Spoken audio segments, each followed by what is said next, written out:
Hello everyone, myself doctor Bhavana. आज का मेरा टॉपिक है करिकुलम यानी कि पाठ्यक्रम। जब भी हम कोई विशेष अध्यापक है या नॉर्मल टीचर है या फिर कोई ट्यूटर है, कोई भी जब बच्चों को पढ़ाता है तो उसके लिए पाठ्यक्रम को तैयार करता है। जब भी हम पाठ्यक्रम को तैयार करते हैं तो हमें यह भी क्लियर होना चाहिए कि पाठ्यक्रम होता क्या है ना, किस वर्ड से आया है, इसका क्या अर्थ है, क्यों हम बच्चों के लिए बनाते हैं। और यदि हम सामान्य बच्चों के लिए जो पाठ्यक्रम यूज़ में लाते हैं और जो विशेष बच्चे हमारे, चाहे वो बौद्धिक अक्षमता से ग्रसित हैं या चिल्ड्रन विद लर्निंग डिसेबिलिटी से ग्रसित हैं या अदर किसी भी प्रकार की डिसेबिलिटी जो कि न्यूरोलॉजिकल डिसेबिलिटी से ग्रसित बच्चों को हम लोग किस प्रकार का पाठ्यक्रम उपयोग में ला सकते हैं, हमें इसका पता होना बहुत ही आवश्यक है। क्या इम्पॉर्टेंस रहती है, इम्पॉर्टेंस हम कह सकते हैं कि महत्व तक क्या है, यदि हम पाठ्यक्रम को तैयार भी करते हैं तो क्यों ज़रूरी रहता है। तो इन सब सवालों के जवाब मैं आज की क्लास में दूंगी। सबसे पहले हम जानेंगे कि पाठ्यक्रम होता क्या है या फिर किस वर्ड से आया है। तो पाठ्यक्रम की यदि हम बात करते हैं, it comes from Latin word करस। हिंदी में हम करस लिखेंगे। करस लैटिन भाषा का शब्द करस से आया है, जिसका अगर हम इंग्लिश में मेन बोलते हैं तो वो है वे, और हिंदी में हम बोलते हैं मार्ग, है ना, या फिर रथ मार्ग। सिंपली नाम से ही क्लियर हो रहा है मार्ग क्या है या वे क्या है, जो हमें रास्ता दिखाता है। यानी कि पाठ्यक्रम को हम क्यों बनाते हैं, जिससे हमें पता चलता है कि हम लोग कौन से ऑब्जेक्टिव्स को लेंगे और कैसे उनको ऑन टाइम पर हम लोग, या फिर हम बोलते जो भी हमें ड्यूरेशन है, कितनी ड्यूरेशन में उसको कंप्लीट करना है ना। तो इसको अगर हम हिंदी और संस्कृत भाषा में बोले तो इसको हम लोग, और संस्कृत भाषा में पूछा भी जाता है, डिप्लोमा के स्टूडेंट से उनको पूछा भी जाएगा कि हिंदी और संस्कृत भाषा में पाठ्यक्रम को क्या कहते हैं। तो इसको हम लोग कार्यक्रम बोलते हैं, और इंग्लिश भाषा में इसको कोर्स बोलते हैं ना। तो ये हमें क्लियर होना। एक तो लैटिन भाषा के शब्द किससे आया, करिकुलम करस से आया है, जिसका अर्थ है मार्ग या फिर रथ मार्ग, जो हमें रास्ता बताता है कि किस तरह से हम लोग जो भी गोल्स लिए हैं या जो भी एक्टिविटीज़ हमने पाठ्यक्रम में बच्चों के लिए सेलेक्ट किए हैं उनको कैसे पूरा करना है, और उसको पूरा करने के लिए हमें कौन कौन से टीचिंग स्ट्रैटेजीज, कौन कौन से मेथड्स का हमें यूज़ करना है, या कौन से टीएलएम को हमें यूज़ में लाना है। और हिंदी भाषा में और संस्कृत भाषा में इसको हम लोग कार्यक्रम कहते हैं, इंग्लिश में कोर्स कहते हैं। अब यदि हम बात करते हैं पाठ्यक्रम को क्या कहते हैं या क्या होता है पाठ्यक्रम, तो पाठ्यक्रम को हम कहते हैं यह एक ऐसा कार्यक्रम है या फिर यह एक व्यक्ति या ग्रुप के हाथ में लिया गया कार्यक्रम जिसको निश्चित समय अवधि में संपूर्ण किया जाता है या कंप्लीट किया जाता है। कोई भी, जैसे टीचर है या फिर कोई भी ग्रुप में हमने अगर एक्टिविटी लिया है, सपोज कोई ग्रुप में मल्टी डिसिप्लिनरी टीम है, उन्होंने मल्टी डिसिप्लिनरी टीम कहते हैं हम लोग सभी विषयों के विशेषज्ञ स्पेशल बच्चे के साथ में काम कर रहे हैं, तो उसमें जो जो एक्टिविटीज़ को उन्हें बच्चों पे इम्प्लीमेंट करना है वो क्या करेंगे, साझा एक दूसरे से कहीं ना कहीं डिस्कशन करते हुए या एक दूसरे को सहयोग देते हुए उस कार्यक्रम को, जो भी पाठ्यक्रम तैयार किया उसको संपूर्ण करते हैं निश्चित समय अवधि में। क्योंकि जब भी हम पाठ्यक्रम को तैयार करते हैं तो निश्चित समय अवधि में उसको संपूर्ण करना या कंप्लीट करना अति आवश्यक रहता है।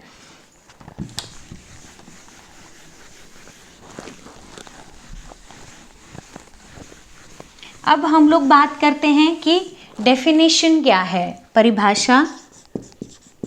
पाठ्यक्रम की क्या परिभाषा है। इन इंग्लिश यदि हम बात करते हैं, अकॉर्डिंग टू JF खेर, अभी हमारे डिप्लोमास के बच्चे हैं तो बहुत सारे बच्चों ने कहा मैम हमारा एग्ज़ाम बहुत अच्छा गया था, लेकिन किसी भी रीज़न के कारण से हमारे मार्क्स हमें नहीं पता है, उन्हें बहुत अच्छा लिखा था लेकिन हमारे मार्क्स बहुत कम आए हैं। उसके पीछे का रीज़न यह भी हो सकता है कि जब भी आप कोई परिभाषा लिखते हैं तो जिस भी ऑथर ने दिया है उसका नेम मेंशन करना बहुत ही ज़रूरी रहता है। अभी जैसे पाठ्यक्रम की परिभाषा को JF खेर ने दिया है तो इसको आपको कहीं ना कहीं एग्ज़ाम में भी लिखना ज़रूरी रहता है, जिससे पता चलता है कि नहीं आप एक्चुअल में उस जो भी आप कंटेंट को लिख रहे हैं उसकी आपको प्रॉपर नॉलेज है। अब यदि आप किसी ऑथर का नाम नहीं लिखते हैं तो उसकी वजह से भी आपके मार्क्स कटते हैं। तो JF खेर क्या कहता है, all the teaching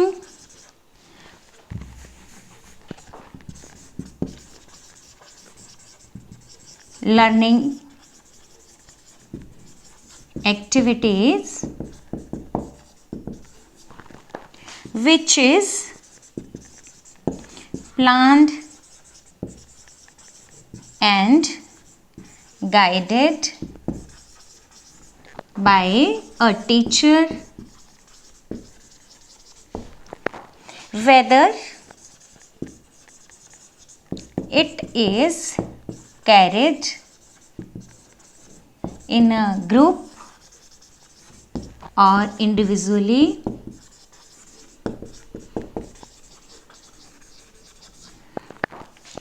inside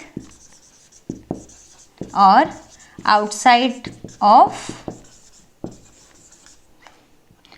school. JF Kher क्या बोलता है कि पाठ्यक्रम क्या है, पाठ्यक्रम वो सभी शिक्षक या फिर हम अधिगम एक्टिविटीज़ को लेते हैं, क्रियाओं को लेते हैं जो कि प्लान्ड एंड गाइडेड बाय, जो कहाँ निर्देशित होती है, जो निर्देशित होती है किसके द्वारा, एक टीचर के द्वारा, और किसके द्वारा वो गाइडेड होती है, निर्देशित, या हम बोल सकते हैं योजना बनाई जाती है टीचर के द्वारा। जब भी कोई पाठ्यक्रम को बनाता है तो कौन बना रहा है, टीचर बनाता है। स्पेशल बच्चों का है या नॉर्मल बच्चों का है, जब भी पाठ्यक्रम को बनाया जाता है तो नॉर्मल टीचर के द्वारा या स्पेशल एजुकेटर के द्वारा बनाया जाता है। उसको कौन निर्देशित कर रहा है, एक टीचर करता है। वेदर इट इज़ कैरिड, कि ये या तो कहाँ परफॉर्म की जाती है, कहाँ सिखाई जाती है, इन अ ग्रुप और इंडिविजुअली। जब भी हम पाठ्यक्रम को, जैसे इंग्लिश में बोला कोर्स वर्ड है, तो जितनी एक्टिविटीज़, जैसे मैंने बच्चों को अगर कोर्स से रिलेटेड हम कोर्स करवा रहे हैं तो उसको या तो हम लोग पूरी क्लास में, जहाँ पर हमारी स्ट्रेंथ या तो 30 की या 40 बच्चों की है, उन बच्चों को एक साथ में इम्प्लीमेंट करते हैं, या फिर इंडिविजुअली, या अभी जैसे जब हम स्पेशल बच्चों की बात करते हैं तो उनके लिए हम जो भी गोल्स को या एक्टिविटीज़ को लेते हैं उनको इंडिविजुअली, उनकी नीड को, लेवल को ध्यान में रखते हुए उनको बनाई जाती है, उनके लिए तैयार की जाती है, और सिखाने के लिए भी हम व्यक्तिगत रूप से उनको सिखाते हैं। अब हम बोले इनसाइड और आउटसाइड ऑफ क्लासरूम, जितनी भी हम लोग पाठ्यक्रम संबंधी जो भी क्रियाएं ले रहे हैं वो सिर्फ यही नहीं, ज़रूरी नहीं है कि वो एकेडमिक एरिया से रिलेटेड ही हो। एकेडमिक हम बोलते हैं कि शैक्षणिक एरिया से ही संबंधित नहीं होनी चाहिए, बल्कि वह हो सकता है को करिकुलर एक्टिविटीज़, जैसे करिकुलर मैंने पहले भी बोला था, करिकुलम पाठ्यक्रम संबंधी जो हमारी एक्टिविटीज़ हम बोलते हैं, एक को करिकुलर रहती है। दोनों तरह की एक्टिविटीज़ को हम लोग मेनली जो स्पेशल बच्चों की बात करते हैं तो दोनों तरह की एक्टिविटीज़, जिसमें एकेडमिक रिलेटेड भी रहती है हमारी, curriculum which is related to academic, हम बात करते हैं शैक्षणिक एरिया से, शैक्षणिक एरिया से संबंधित होती है ना। और को करिकुलम हमारी कौन सी एक्टिविटीज़ होती है, जो कि फ्री टाइम रहते हैं, हम बोल सकते हैं रिक्रिएशनल या फिर लेजर टाइम एक्टिविटीज़, जिसको हम बोलते हैं मनोरंजन। जो भी हम लोगों को हमें लग रहा है कि जब हमारे पास फ्री टाइम होता है तो उसके लिए हम प्लान करते हैं ना। अब जैसे जो नॉर्मल बच्चे हैं उनके लिए जो भी हम पाठ्यक्रम को तैयार करते हैं उसमें हमें मनोरंजन के लिए ज़रूरी नहीं है कि टीवी कैसे देखना है, कैसे उसको कलरिंग करना है, क्या हम कह सकते हैं कि जैसे गेम्स को कैसे खेलना, तो उन सब चीज़ों को हमें मेंशन करने की ज़रूरत नहीं रहती है। लेकिन जब हम लोग डिसेबल बच्चों के साथ काम करते हैं, स्पेशली बौद्धिक क्षमता या लर्निंग डिसेबिलिटी वाले बच्चों के साथ काम करते हैं, हैं, तो ऐसे में हमें को करिकुलर एक्टिविटीज़ को भी इन्वॉल्व करना पड़ता है। तो इसके लिए क्या बोला है कि इनसाइड और आउटसाइड ऑफ स्कूल। अब जो इनसाइड कौन सी एक्टिविटीज़ को कर रहे हैं हम लोग, इनसाइड मतलब जो क्लासरूम के भीतर कराई जाती हैं, कौन कौन सी है, जिसमें हम लोग बच्चे को कोई भी कॉन्सेप्ट सिखा रहे हैं या फिर एकेडमिक एरिया पढ़ने लिखने से संबंधित जो भी क्रियाएं हैं वो हमारी क्लासरूम के अंदर होती है। एंड आउटसाइड ऑफ क्लासरूम बोल सकते हैं, आउटसाइड ऑफ क्लासरूम लिख सकते हैं हम लोग या स्कूल लिख सकते हैं, इट्स अप टू यू। अब ये वाली एक्टिविटीज़ हम क्लासरूम के बाहर कौन सी करवा रहे हैं, जैसे प्लेग्राउंड में ले जाकर के बच्चे को कोई गेम करवा रहे हैं, तो सिंपल सी बात है, जेएफ खेर ने क्या बोला है, वो सभी एक्टिविटीज अधिगम संबंधी क्रियाएं जिनको एक अध्यापक के द्वारा प्लान किया जाता है या निर्देशित किया जाता है, वेदर इट इज़ कैरिड, जो कि एक समूह में भी और व्यक्तिगत रूप से भी इम्प्लीमेंट की जाती, लागू की जाती है, क्लासरूम के अंदर भी और क्लासरूम के बाहर भी इनको क्या किया जाता है, सिखाया जाता है बच्चों को। तो यह डेफिनेशन है जो बच्चों को पूछी जाती है एग्जाम में।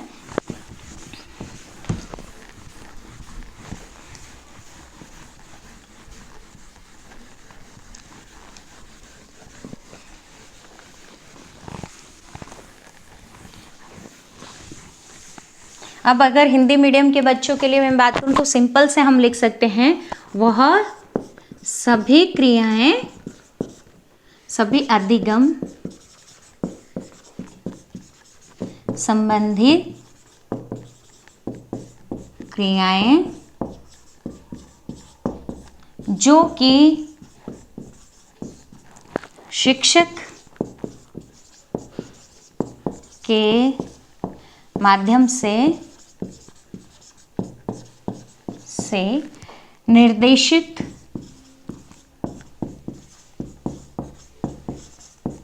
होती है, इन क्रियाओं को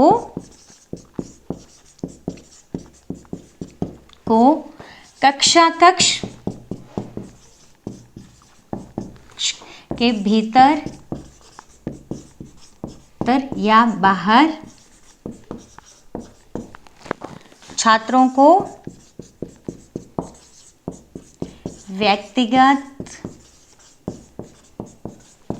या समूह में रहते हुए सिखाया जाता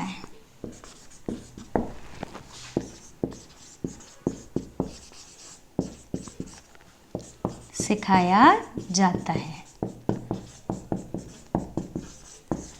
मैंने हिंदी और इंग्लिश में दोनों में लिया, बिकॉज बहुत सारे स्टूडेंट्स को कहीं ऐसा फील ना हो कि मैडम ने केवल हिंदी में या इंग्लिश में ही बताया है, इसीलिए बाइलिंगुअल जा रही हूँ। फिर भी मैं सभी से रिक्वेस्ट करती हूँ कि प्लीज़ आपको कंटेंट में लग रहा है कि डिलीवर करने के लिए मैम आप कोई और मेथड यूज़ करो, या फिर आपको लग रहा है कि आपको अच्छे से कंटेंट मिल पाए उसके लिए कोई और पढ़ाने का तरीका लाएँ, तो आप प्लीज़ मुझे कमेंट सेक्शन में जा कर के साथ फीडबैक भी देते रहिए, ये रिक्वेस्ट है। अब ये मैंने आपको परिभाषा बताई कि हिंदी में कैसे आपको लिखनी है। ऑथर का नाम प्लीज़ आप जब भी एग्ज़ाम में लिखें तो जेएफ खेर, पाठ्यक्रम की परिभाषा अकॉर्डिंग टू जेएफ खेर के अकॉर्डिंग है, तो उसको प्लीज़ नॉट ओनली पाठ्यक्रम के बारे में बोल रही हूँ, कोई भी आपको डेफिनेशन आता है तो जो भी ऑथर ने दी हुई है उसी के अकॉर्डिंग लिखना है, अदरवाइज़ आपके मार्क्स कटने का सबसे बड़ा रीज़न यह भी माना गया है। अब ये हमने देखा कि डेफिनेशन क्या है। अब हम जानेंगे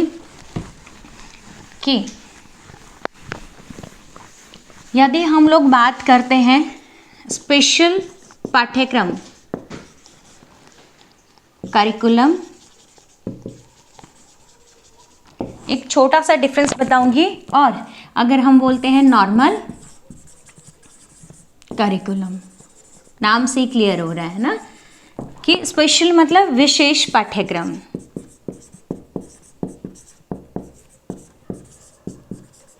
और सामान्य पाठ्यक्रम।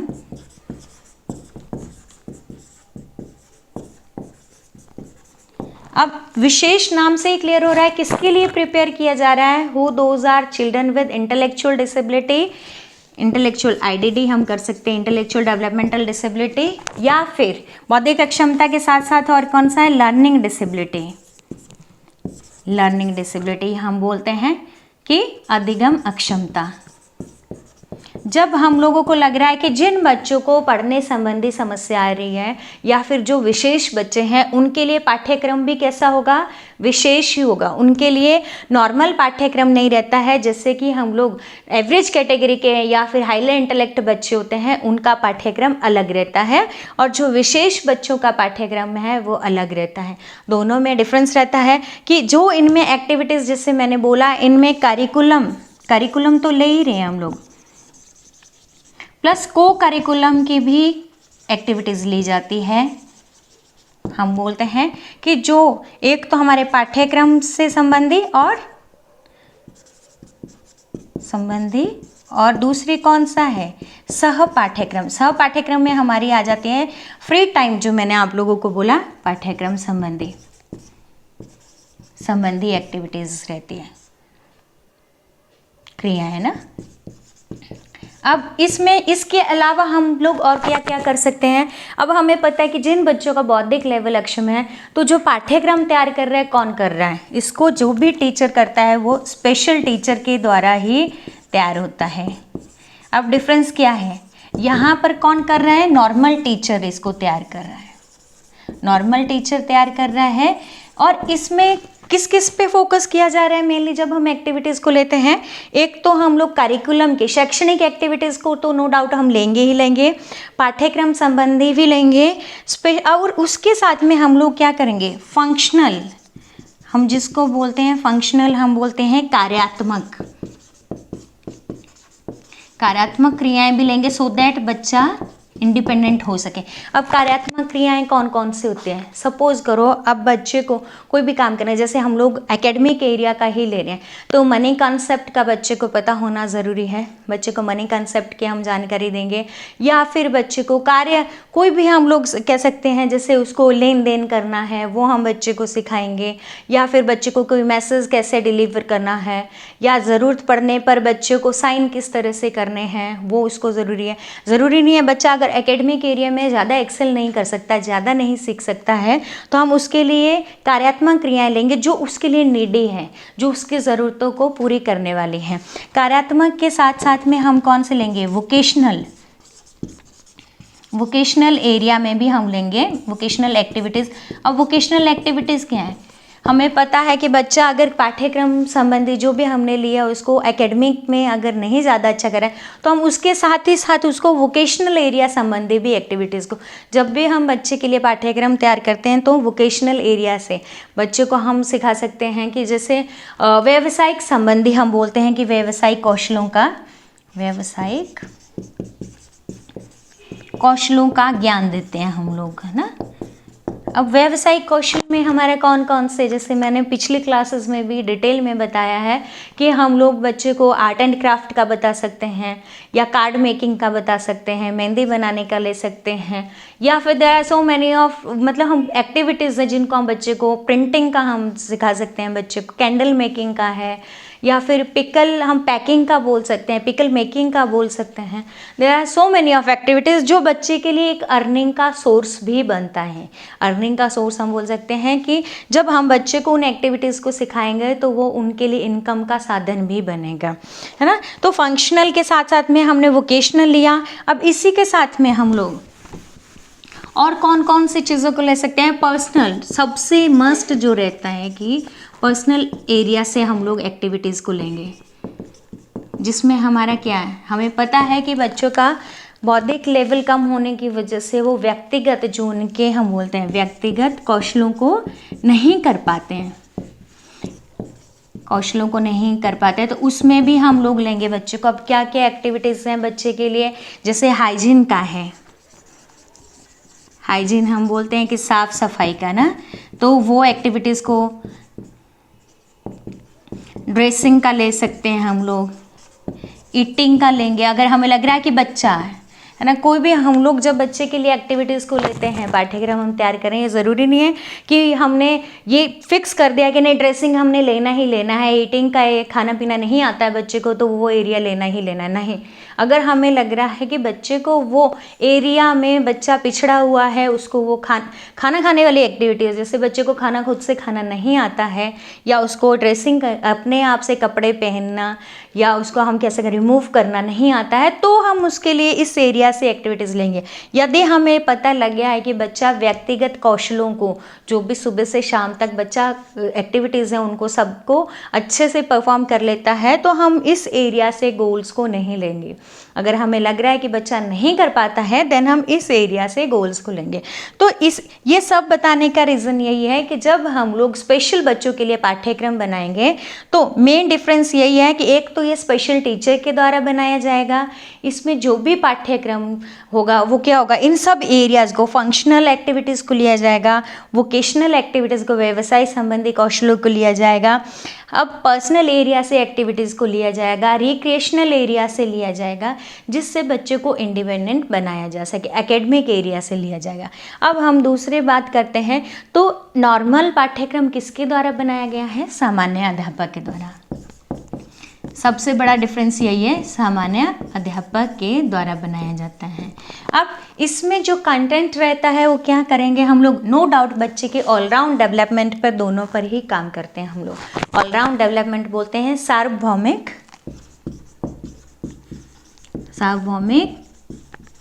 विकास करना बच्चे का ना।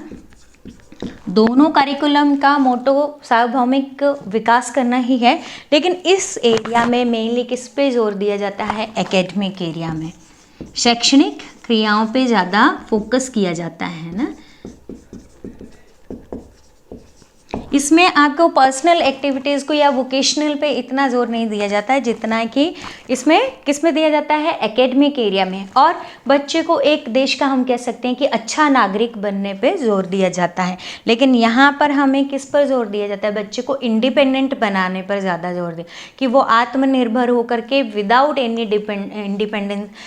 डिपेंडेंसी वो अपने जीवन को क्या कर सके, व्यतीत कर सके, उस पर जोर दिया जाता है। तो this is the basic difference कि नॉर्मल अध्यापक के द्वारा बनाया जाता है, नॉर्मल जो करिकुलम रहता है, एंड इसमें सार्वभौमिक विकास पर जोर दिया जाता है, एकेडमिक एक्टिविटीज़ को लिया जाता है, और एक देश का अच्छा नागरिक बनाने की कोशिश किया जाता है। जबकि इसमें मैंने आपको डिटेल में बता दिया कि कौन कौन सी एक्टिविटीज़ में रहती है। अब हम बात करेंगे कि क्या क्या इम्पॉर्टेंस रहती है जब हम लोग पाठ्यक्रम बनाते हैं, क्यों ज़रूरी है ये।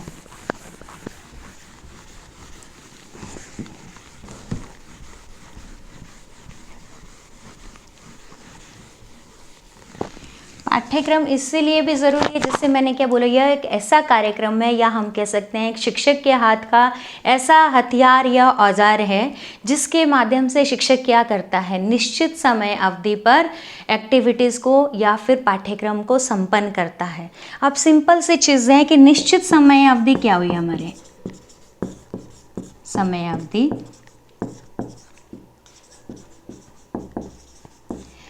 ये ज़रूरी नहीं है कि ये ओनली टीचर्स के लिए ही कहीं ना कहीं यूज़फुल है या फिर स्टूडेंट्स के लिए ही यूज़फुल है, ये दोनों के लिए ही बहुत ज़्यादा हम कह सकते हैं उपयोगी है। क्यों? अब जो टीचर है उसने बच्चे को पाठ्यक्रम यदि पहले से ही तैयार किया हुआ है तो क्या करेगा, जो भी गोल्स को लेगा उसको पता है कि मुझे इस क्लास में इतना टॉपिक को करवाना है, और इन द एंड ऑफ हम कह सकते हैं मंथ, या फिर हम लोग सेमेस्टर सिस्टम है तो सेमेस्टर सिस्टम तक उस पाठ्यक्रम को बच्चे को पूरा सिखाना रहता है। तो इस तरह से जो पाठ्यक्रम है, जो भी गोल्स हैं, उनको निश्चित समय अवधि पर